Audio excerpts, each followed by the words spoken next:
आज अगर वो बाबा साहब का नाम नहीं लेंगे तो उनका कोई भविष्य नहीं होगा। और मैं ये दावे के साथ कह सकता हूं कि बाबा साहब उनके गले की हड्डी बनेंगे।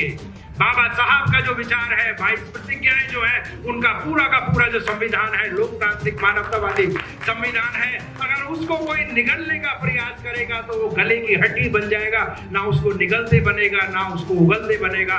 बाबा साहब ही उस जातीय व्यवस्था, उस मनुवादी व्यवस्था, उस ब्राह्मणवादी व्यवस्था के लिए काल बन जाएंगे। धन्यवाद एडवोकेट जैन जी। मंच पर आसीन मेरे सभी विद्वान साथी,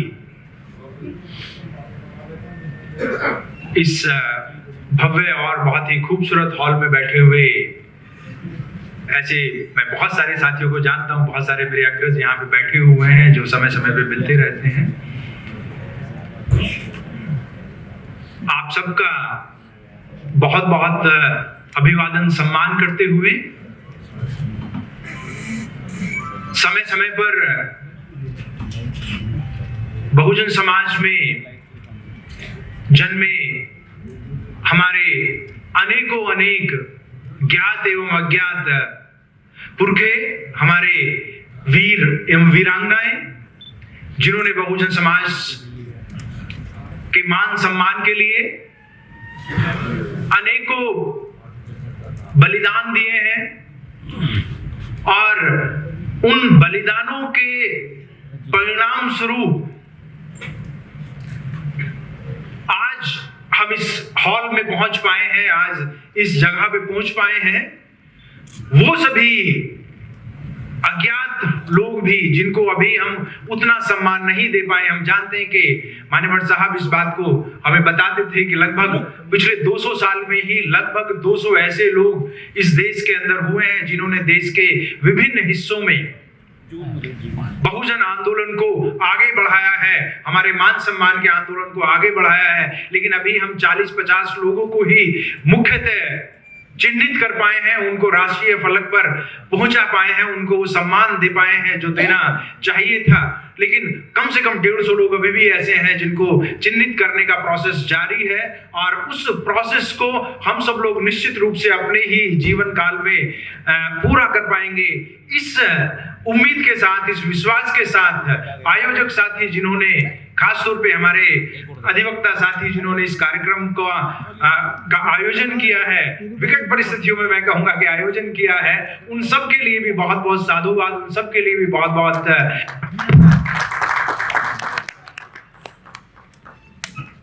साथियों। ये बात सही है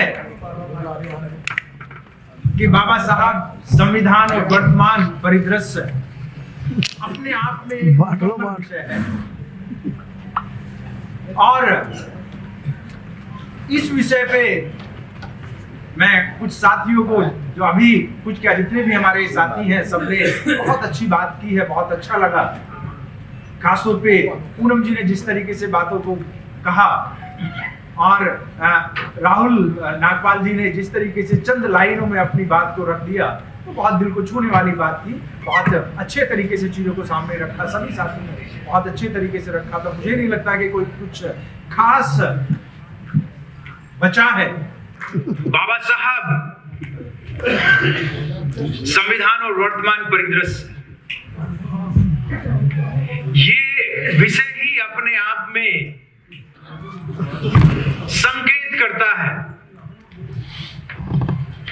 कि ना तो भारत का कोई भविष्य है, ना भारत का कोई वर्तमान है अगर उसमें डॉक्टर अंबेडकर नहीं है। साथियों, अगर पिछले 70-80 साल या यूं कहें कि 1932 से अब तक के समय को अगर हम देखें तो भाई नागपाल जो बात कह रहे थे, जो दर्द बता रहे थे कि 1932 के बाद से, 1932 क्यों? क्योंकि एक बड़ा माइलस्टोन है 1932 का पूना पैक्ट वाला, कॉमनवेल्थ अवार्ड वाला। गांधी के साथ बाबा साहब के विवाद और झगड़े का एक बड़ा मुद्दा है, और उसके बाद से भारत की तस्वीर बदलती है। बाबा साहब और महान होते जाते हैं, लेकिन यह बात भी उतनी ही सही है कि 1932 से पहले बाबा साहब का बहुत संज्ञान यहां की मनुवादी व्यवस्था ने नहीं लिया था। लेकिन जब लंदन बाबा साहब जाते हैं राउंड टेबल कॉन्फ्रेंस में, सेकेंड राउंड कॉन्फ्रेंस से पहले, तो उस समय में जब पूरी दुनिया को इस व्यवस्था की गंदगी से रूबरू कराते हैं, जो जातिवाद है, जो छुआछूत है, जो अन्याय, अत्याचार, अपमान की परंपरा है, जब पूरी दुनिया को और वहां के जिम्मेदार साथियों को, भारत के भी जिम्मेदार साथियों को जब जाति व्यवस्था की गंदगी से रूबरू कराते हैं, तो पूरी दुनिया के अंदर एक अलग तरह की बात जाती है कि भाई ये क्या हो रहा है, देश के अंदर क्या हो रहा है। उस समय पे वो शायद 30 नवंबर 1931 की बात है, जब 29 अगस्त 1932, भाई सुन लीजिए आप, जब बाबा साहब अपनी बात वहां पे रखते हैं, उस समय पे उस सभा के अंदर सयाजी राव गायकवाड़ भी थे। सयाजी राव गायकवाड़ वो व्यक्ति थे जो बाबा साहब को कोलंबिया भेजते हैं। उनकी महारानी भी उनके साथ थी। शाम को सयाजी राव गायकवाड़ जब अपने महल में पहुंचते हैं, तो अपने गेस्ट हाउस में पहुंचते हैं, तो उस समय पे मैडम से कहते हैं कि मैंने डॉक्टर अंबेडकर को कोलंबिया यूनिवर्सिटी भेजा था। आज डॉक्टर अंबेडकर की बात को सुन के, क्योंकि एलिजाबेथ भी थी वहां पे, रैमजे मैकडोनाल्ड भी थे, सारे लोग थे, पूरी दुनिया का मीडिया भी वहां पे था। वो कहते हैं कि आज मुझे बहुत सुकून मिला कि मैंने एक पात्र व्यक्ति को, एक योग्य व्यक्ति को फेलोशिप दिया, और इसने मुझे पूरा यकीन है कि जो फेलोशिप आज तक मैंने दिए थे उनमें ये व्यक्ति सबसे योग्य शामिल होगा। इन्होंने अपनी उस पात्रता को सिद्ध घोषित कर दिया। तो उसके बाद से आप पूरे झगड़े को जानते हैं, क्या हुआ अगली कॉन्फ्रेंस में, और गांधी के साथ झगड़ा हुआ, और फिर कॉमनवेल्थ अवार्ड घोषित होने से पहले ही जब बाबा साहब लंदन से वापस आते हैं, तो बाबा साहब को विभिन्न स्थानों पर जातिवादी मानसिकता के लोग, खास तौर पे कांग्रेस के लोग बाबा साहब को काले झंडे दिखाते हैं। उन पूरे देश के अंदर मीडिया ने बाबा साहब को बहुत दुष्प्रचारित किया, उनकी बहुत ज्यादा चरित्र हत्या करने का प्रयास किया, और उसके बाद से माहौल बन नहीं पाया कभी। बीच में आके थोड़ा सा जब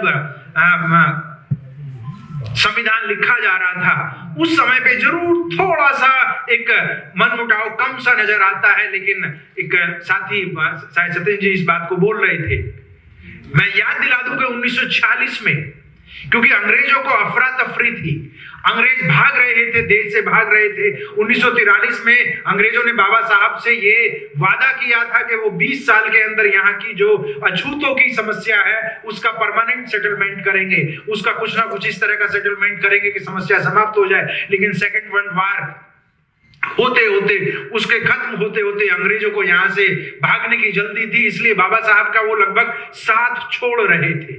1946 का समय महत्वपूर्ण है, कुछ साथी जरूर जानते होंगे कि उस समय पे बाबा साहब बहुत निराश और हताश हो गए थे।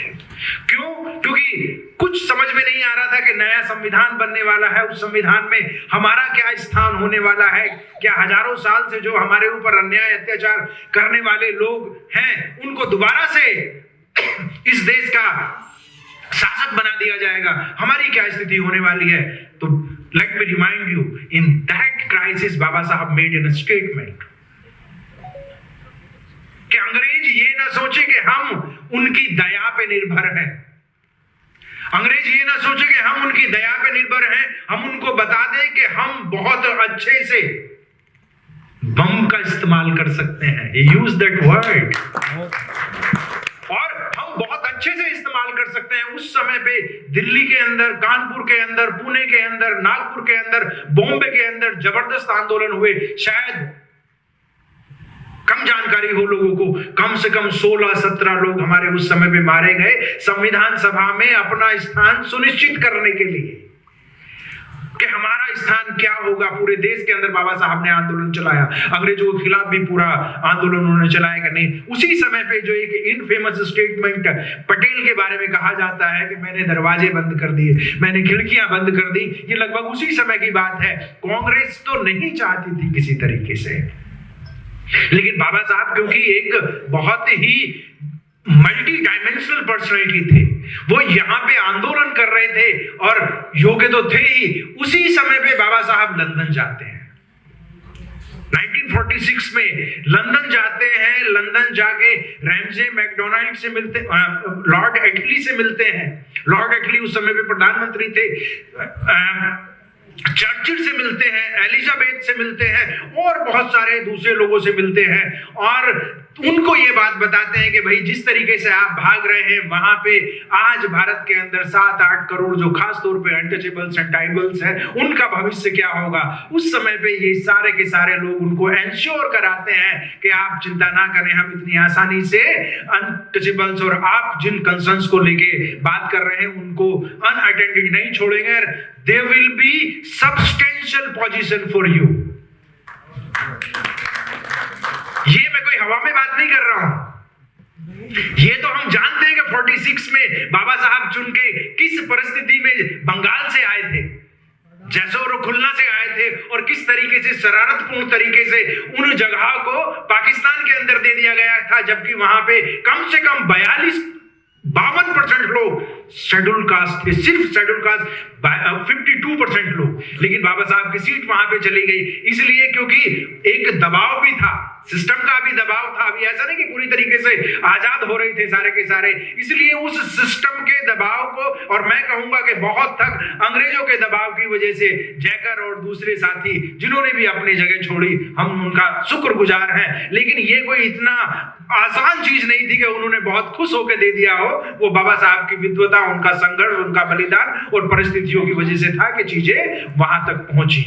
वो एक समय था जिसमें हम कह सकते हैं कि थोड़ा सा सिस्टम ठीक चल रहा था, लेकिन वो ज्यादा दिन नहीं चला। आप जानते हैं कि 1951 तक आते ही भारत में पहले बाबा साहब ऐसे व्यक्ति होते हैं जो विचार के आधार पर, जो एक विचार के आधार पर, जो एक अपनी विचारधारा को मजबूती से लागू करने के आधार पर भारत के मंत्री पद से कानून मंत्री के पद से त्याग पत्र देते हैं। हिंदू कोड बिल के बारे में आप जानते हैं सारा का सारा, और वो किस तरह का कोहराम पूरे देश के अंदर मचा था, किस तरह का कोहराम। वहां पे जवाहरलाल नेहरू भी अपनी बात से पीछे मुड़ गए थे। आप जानते हैं कि संविधान कैबिनेट के अंदर सामूहिक जिम्मेदारी होती है। अगर कैबिनेट ने कोई बिल अप्रूव कर दिया है कि इसको लोकसभा में या राज्यसभा में पेश करना है, तो पूरी की पूरी कैबिनेट का वो बिल होता है, वो लॉ मिनिस्टर का बिल नहीं होता है, वो प्राइम मिनिस्टर का बिल नहीं होता।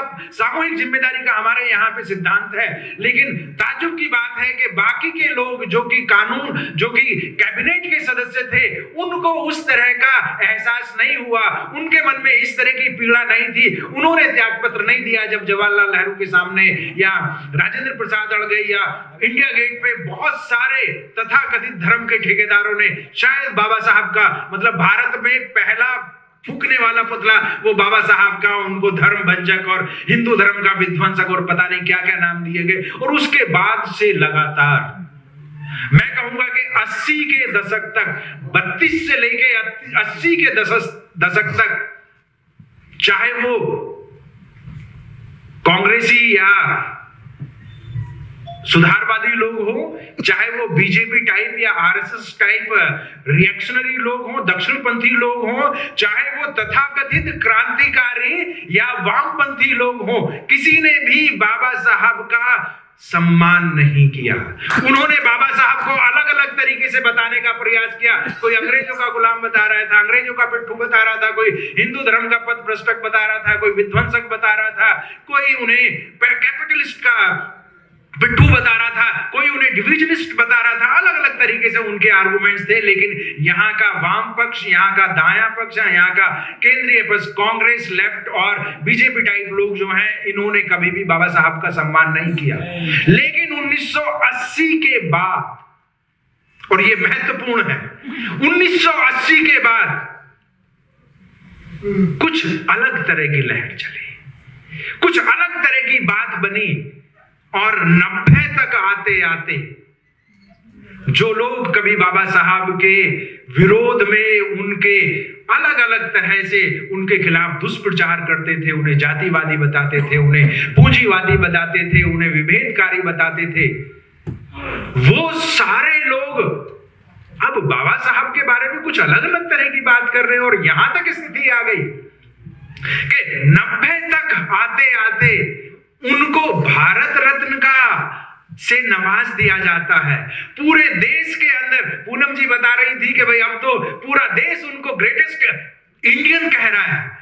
आज कोई ऐसा राइट लेफ्ट सेंटर नहीं है, देश के अंदर ऐसा कोई गांव नहीं है, देश के अंदर ऐसा कोई शहर नहीं है, देश के अंदर ऐसा कोई ऑडिटोरियम नहीं है जहां पे बाबा साहब को स्वीकार ना किया जा रहा हो, उनकी जयंती को, उनके विचारों को स्वीकार ना किया जा रहा हो। इंपॉर्टेंट बात यह है कि ये 90 के दशक में, 80 के दशक में हुआ क्या, क्यों लोग उनको स्वीकार करने लगे? मैं ये कहूंगा कि जो हमारा दूसरा हिस्सा है संविधान, उस संविधान ने कमाल किया, उस संविधान ने, मैं कहूंगा, चमत्कार किया। उस संविधान ने ऐसी व्यवस्था बनाई कि जो व्यक्ति, जिनको बहुत सारी चीजें हैं जिनको हम बता सकते हैं नकारात्मक तरीके से, लेकिन कुल मिला के ये है कि संविधान के द्वारा लोगों के अंदर वो ताकत आई, उन्होंने शिक्षा प्राप्त की, उन्होंने नौकरियां प्राप्त की, उन्होंने पोजीशंस प्राप्त की, और उनमें से ही कुछ लोगों के अंदर, सिर्फ चंद लोगों के अंदर बाबा साहब का जो अपमान था, वो सिर्फ बाबा साहब का अपमान नहीं था। बाबा साहब के साथ जो भेदभाव था, वो सिर्फ बाबा साहब के का भेदभाव नहीं था, बाबा साहब के खिलाफ भेदभाव नहीं था, बल्कि वो पूरे समाज का अपमान था, पूरे समाज के खिलाफ भेदभाव था। इसलिए उनमें से ही कुछ लोगों ने 80 के दशक में भारत में ऐसी गर्मी पैदा की कि जो बाबा साहब के जो 4 पुत्र पुत्रियां बलिदान हुए, कुर्बान हुए, ज्योतिबा फूले की जो उन्होंने कहा कि नहीं, मुझे परिवार ही आगे नहीं बढ़ाना है, अपने बच्चे ही पैदा नहीं करने हैं, अपना सब कुछ समाज को निछावर कर देना है। सो ज्योतिबा फूले बाबा साहब ने जो अपने आप को, और ऐसे ही अनेकों लोगों ने जो अपने आप को इस आंदोलन में खपाया, इस आंदोलन में कुर्बान किया, अपना सर्वस्व कुर्बान कर दिया, उस आंदोलन की वजह से संविधान ने लोगों को पढ़ने का अधिकार दिया, संविधान ने लोगों को अच्छे व्यवसाय का अधिकार दिया, नौकरियों का अधिकार दिया। और 80 के दशक में मैं आज कहता हूं कि एक निर्णायक पहल हुई। मान्यवर कांशीराम साहब ने पढ़े लिखे लोगों को इकट्ठा करके उनके अंदर पे बैक टू सोसाइटी की भावना को पैदा किया, और उन्होंने इतनी गर्मी पैदा की, उन्होंने इतनी गर्मी पैदा की कि वो मनुवादी लोग, वो जातिवादी लोग, वो ब्राह्मणवादी लोग जो बाबा साहब का नाम लेने से भी डरते थे, बाबा साहब के नाम से भी जिन्हें गंध आती थी, अब बाबा साहब के नाम का तिलक अपने माथे पे लगा के अपने आप को गौरवान्वित महसूस करने लगे। इसको कहते हैं लायकी, इसको कहते हैं लायकी कि किस तरीके से बाबा साहब ने अगर मेरे लिए अपने 4 बच्चों को कुर्बान किया, अगर बाबा साहब, मैं अक्सर इस बात को कहता हूं कि अगर बाबा साहब भी हमारी तरह समझदार होते, अगर बाबा साहब भी हमारी तरह समझदार होते तो क्या होता? अगर बाबा साहब भी इतने समझदार होते कि सबसे पहले बच्चों के, अपने बच्चों के, अपनी दुनिया, कहते ना, मेरा परिवार मेरी दुनिया, अगर बाबा साहब भी अपनी दुनिया को सजाते, बाबा साहब भी सिर्फ अपने बच्चों के लिए पढ़ने का, उनके दवाइयों का, उनकी उच्च शिक्षा का, उनकी नौकरियों का, उनके लिए आलीशान घर बनाने का सिर्फ सपना देखते, सिर्फ कार्य करते, अगर बाबा साहब भी मेरी ही तरह सिर्फ समझदार होते, मैं आपको तो नहीं कहूंगा, अपने आप को कहूंगा कि बाबा साहब भी अगर मेरी तरह ही समझदार होते और सारी अपनी एनर्जी अपने परिवार के ही लिए लगा देते, तो क्या होता। लेकिन बाबा साहब हम जैसे समझदार नहीं थे, बाबा साहब हम जैसे समझदार नहीं थे, इसलिए उन्होंने जो दुख झेले, जो संघर्ष किया, जो बलिदान किया, आज थोड़ा सा सुकून मिलता है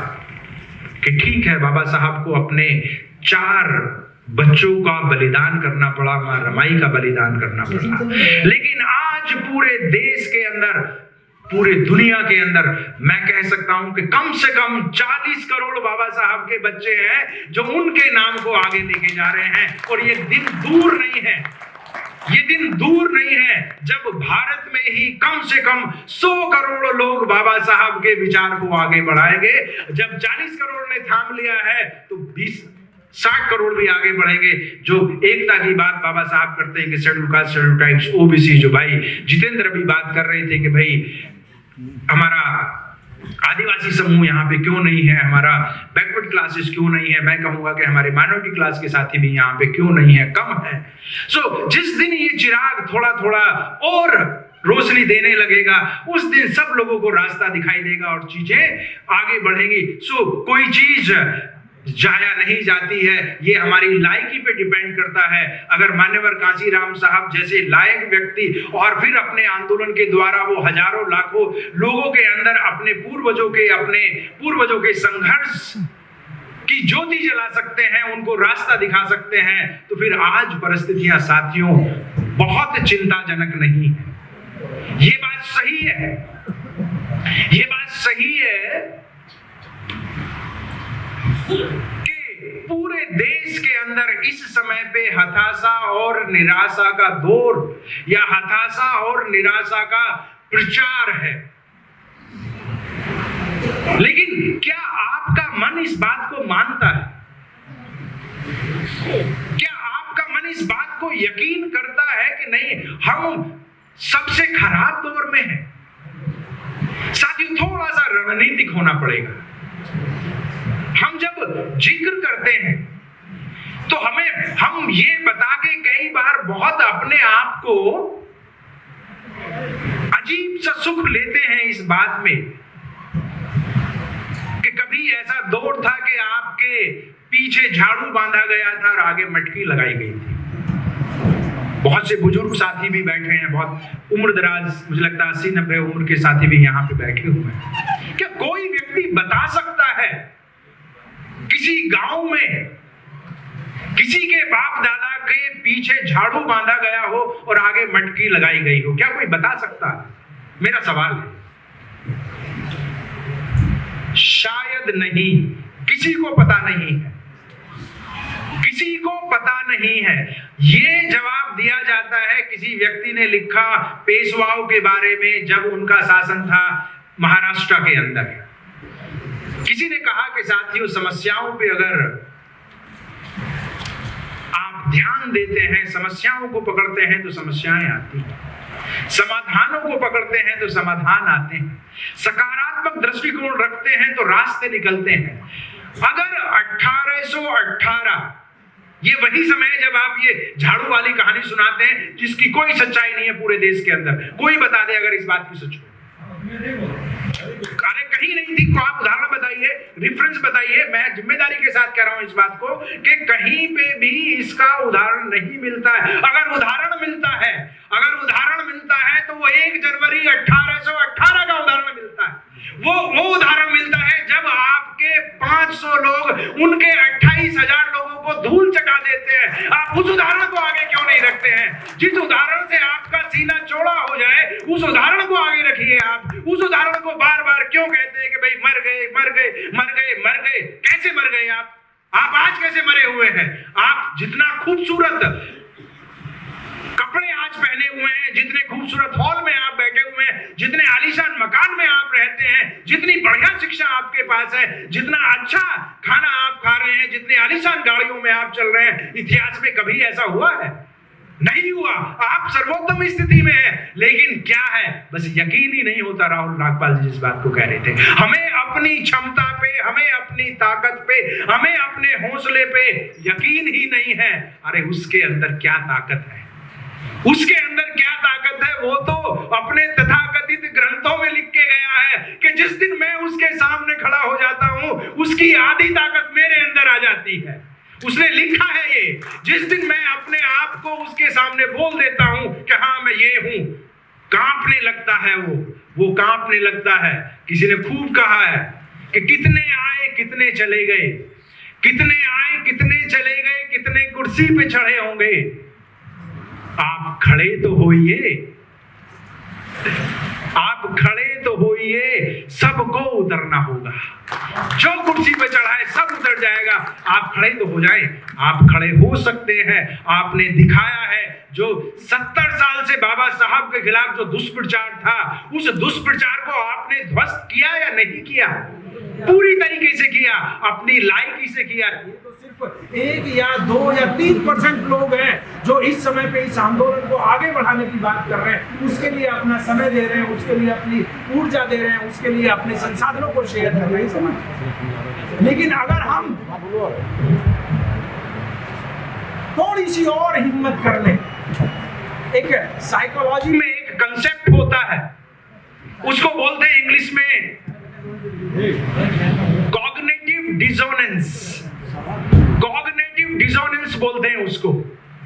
आपको जब ये बार बार बताया जा रहा है कि आप बिल्कुल मरे हुए हैं, बिल्कुल मरे हुए हैं, बिल्कुल मरे हुए हैं, तो फिर आपको ये समझ में ही नहीं आता कि हम में से कई साथी मंच से इस बात को कहने लगते हैं कि अरे 3000 साल से हमें पढ़ने नहीं दिया।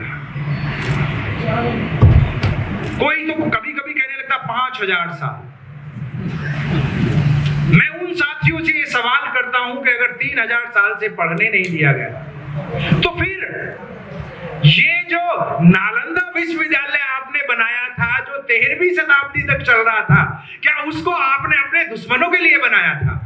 अरे वो आपने बनाया था भाई, उसमें आप पढ़ रहे थे, पूरी दुनिया के लोग पढ़ रहे थे, सब लोग पढ़ रहे थे। अगर 13वीं शताब्दी तक आप सिर्फ नालंदा ही नहीं, आप विक्रमशिला भी आपने बनाया, आप उदंतपुरी भी आपने बुलाया, आपने पुष्पागिरी भी बनाया, आपने जगदल्ला भी बनाया, आपने वल्लभी भी बनाया, आपने तक्षशिला भी बनाया उससे पहले। अगर इस तरह के विश्व प्रसिद्ध विश्वविद्यालय 13वीं 14वीं शताब्दी तक भारत में थे और सारे बुद्धिस्टों ने बनाए थे, तो सीधी सी बात है कि जो लोग ये आपके ऊपर, आपके दिलो दिमाग को कैप्चर करना चाहते हैं, वो कहना चाहते हैं कि आपकी गुलामी तो हजारों साल पुरानी है। नहीं, हमारी गुलामी हजारों साल पुरानी नहीं है, हमारा इतिहास गुलामी का इतिहास नहीं है। हमारे इतिहास को तो पिछले कुछ साल से रोकने का प्रयास किया गया, तोड़ने का प्रयास किया गया। मैं समझता हूं कि बीच का 300, 400, 500 साल का समय है। ये सभ्यताओं के इतिहास में कोई बहुत बड़ा समय नहीं होता, आता जाता रहता है।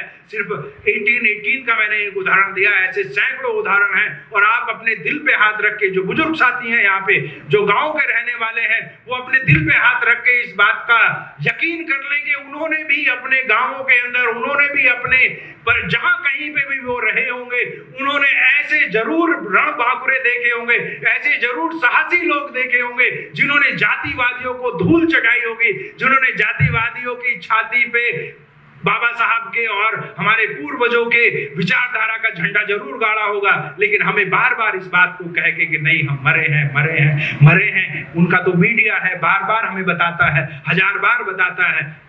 बुद्ध यही तो कहते हैं कि जैसा आप सोचते हैं वैसा ही बन जाते हैं। हम में से एक एक व्यक्ति जो यहाँ पे बैठा है, मैं कहता हूं कि कम से कम 1.25 लाख के बराबर है। उससे कम की ताकत नहीं है। दृढ़ निश्चय की जरूरत है, अपनी योग्यता, अपनी क्षमता, अपने हौसले पे विश्वास करने की जरूरत है। चीजें आगे जरूर बढ़ेंगी। अंत में आज की जो परिस्थिति है उस पे मैं 5 मिनट अपनी बात जरूर कहना चाहूंगा। आयोजक साथी, मुझे पता नहीं कि समय शायद ज्यादा हो गया है, लेकिन 5 मिनट में जरूर इस पे अपनी बात रखना चाहूंगा। साथियों, हम सब जो यहां तक पहुंचे हैं उसमें बहुत बड़ा योगदान रहा है हमारी शिक्षा का। हमारी शिक्षा का बहुत बड़ा योगदान रहा है, और वो ज्योतिबा फूले से लेके, बल्कि ज्योतिबा फूले से पहले भी हरिचंद ठाकुर, गुरुचंद ठाकुर जो बंगाल के अंदर हुए, उनके ही समय में जो गुरु घासीदास छत्तीसगढ़ में पैदा हुए, मध्य प्रदेश के अंदर पैदा हुए, उसी समय पे अयोध्यादास जो तमिलनाडु के अंदर पैदा हुए और बाबा साहब के समय में या उनसे पहले ज्योतिबा फूले, साहू जी महाराज, मंगूराम और लगभग हमारे जितने भी नायक नायिकाएं हुई हैं उन सब ने शिक्षा को सबसे महत्वपूर्ण माना और लगभग सभी लोगों ने शिक्षण संस्थाओं के निर्माण करने का प्रयास किया जैसी जैसी उनकी क्षमता, जैसी जैसी उनकी उस समय पे परिस्थितियां थी। ज्योतिबा फूले, साहू जी महाराज, ज्योतिबा फूले साहब प्राइमरी स्कूलों का निर्माण करते हैं, साहू जी महाराज इंटर तक के स्कूलों का निर्माण करते हैं, हॉस्टल बनाते हैं, बाबा साहब कॉलेजेस बनाते हैं, हमारे कृष्ण वडियार साहब यूनिवर्सिटीज बनाते हैं, मैसूर की जो यूनिवर्सिटी है। तो हमारा आंदोलन शिक्षा का आंदोलन रहा, इसको हमने प्राथमिक स्थान दिया, चाहे वो तथागत का पहला बुद्धम शरणम हो, चाहे बाबा साहब का एजुकेशन को लेके हो, आंदोलन हमारा शिक्षा का आंदोलन रहा। और 1950 के बाद से जब भारत में संविधान लागू हो गया तो इस शिक्षा ने ही करामात किया, इस शिक्षा ने ही वास्तव में व्यवस्था को पूरी तरीके से बदल के रख दिया। उसके बाद जो जातिवादी लोग हैं उनके मन में जो उनका तथाकथित वर्चस्व था उसको लेके शंका उत्पन्न होने लगी, उसको लेके डर उत्पन्न होने लगा और इसलिए उन्होंने सोच लिया, उन्होंने, क्योंकि शातिर तो वो है, धूर्त तो वो है, समझता तो है सिचुएशन को, तो उसको समझ में आ गया कि भाई ये जो बुनियादी ताकत इनको मिल रही है वो शिक्षा से मिल रही है, बुनियादी ताकत इनको मिल रही है, आरक्षण से मिल रही है, नौकरियों से मिल रही है। इसलिए इन दोनों चीजों पे उन्होंने कुठाराघात करना शुरू किया। आप जानते हैं कि प्राइमरी शिक्षा पूरी तरीके से देश के अंदर ध्वस्त हो गई है, पूरी तरीके से शिक्षा ध्वस्त हो गई। अब उनका प्रयास हायर एजुकेशन को ध्वस्त करने का है। आपको जान के ताज्जुब होगा कि बाबा ज्योतिबा फूले साहब 1882 में अंग्रेजों के सामने, हंटर कमीशन के सामने ये कहते हैं कि free and equal and compulsory education होनी चाहिए सबके लिए। लेकिन 1882 में वो बात कहते हैं, हम लोग 2012 में इस बात को स्वीकार करते हैं, लेकिन इस 2012 में 62 साल ऐसे भी हैं जिनको हम तथाकथित स्वतंत्रता का साल कहते हैं। मजे की बात यह है कि देश के अंदर 2010 के आसपास लगभग 6 लाख स्कूल थे, प्राइमरी स्कूल थे।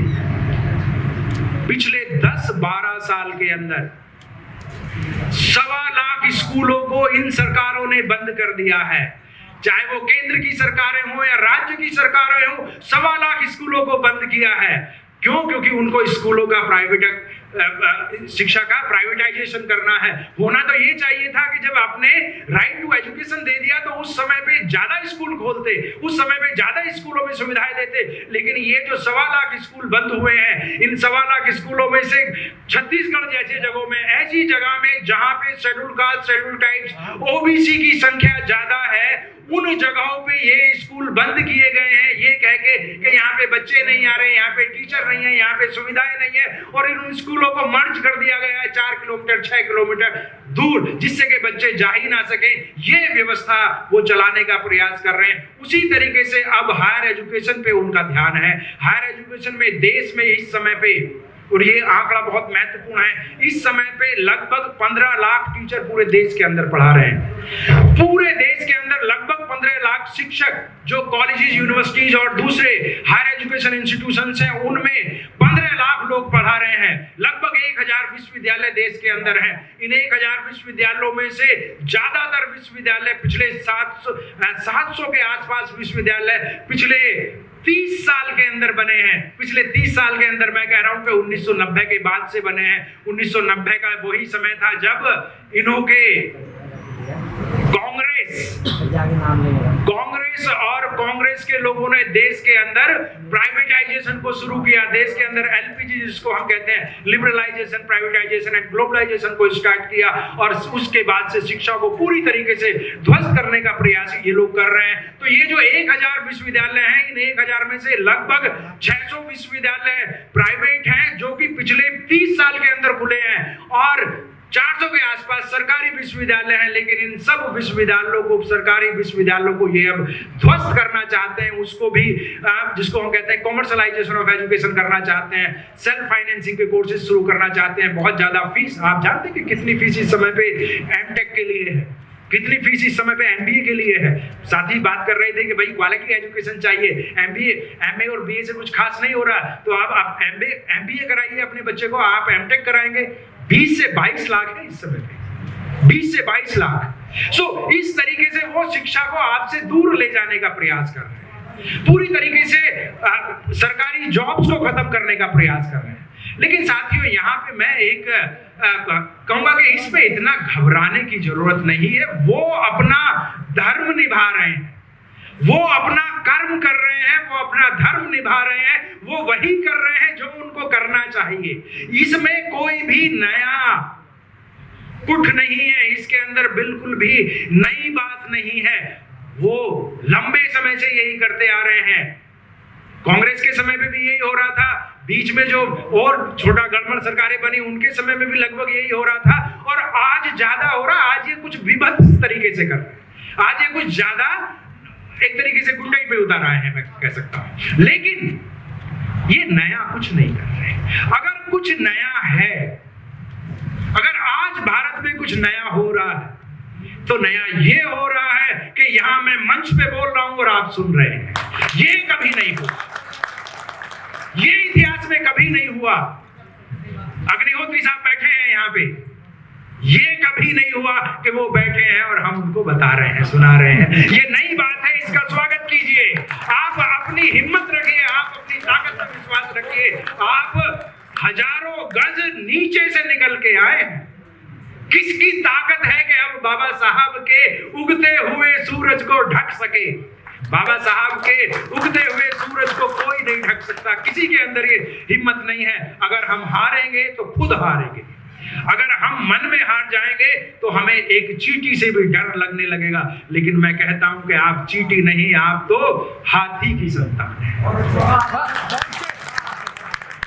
हिम्मत रखिए, देखिए किस तरीके से वो आज, हालांकि हो सकता है कि अच्छी ना लगे, हाँ, हो सकता है कि उनको अच्छी ना लगे ये बात, लेकिन आज अगर वो बाबा साहब का नाम नहीं लेंगे तो उनका कोई भविष्य नहीं होगा। और मैं ये दावे के साथ कह सकता हूं कि बाबा साहब उनके गले की हड्डी बनेंगे।